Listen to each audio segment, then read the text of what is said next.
Tonight, I am staring at the stars through city smog in an alley that smells of summer lust and begging God for a lover who will look into the burning cosmos of my eyes and have the courage to stay. Maybe, do you think that this is asking too much? Because these days, I've been left feeling like the china dishes in my grandmother's antique cabinet we never once ate a meal off of. I am the custom stationery with the wrong name printed at the top.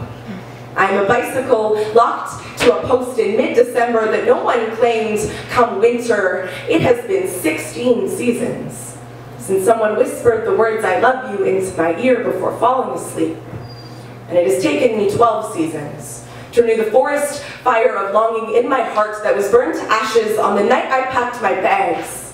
I lit a candle and placed it in the window of tomorrow so I would remember to come home to myself.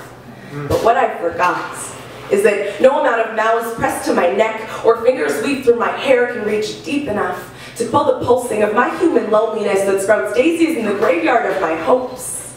It's the miracle of Mother Nature that has me rolling like an abandoned freight train down a Rocky Mountain hillside, thanking God that I am not strong enough to deny my need to love someone.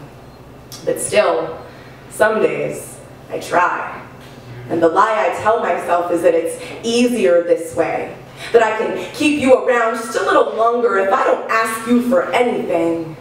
I am afraid to ask you to love me. I am afraid that since the first night we met, I abandoned myself to the galaxy in your smile lines.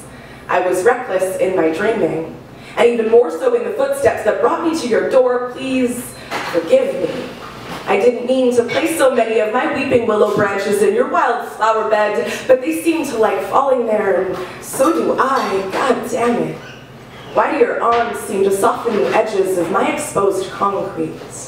I swear, I didn't mean to open my ribcage so far. Didn't mean to show you the high tide of my need on the day you held me beside my grandmother's freshly dug resting place. Maybe I gripped your hand a little too tight when I choked on the way you used the word friend as an accurate description of our relation, and the way you look into my eyes when we sink into each other. That night, I held you against me and silently begged you to stay, knowing that even though we are looking at the same stars through the same city smog in the same back alley, that we are asking for entirely different blessings.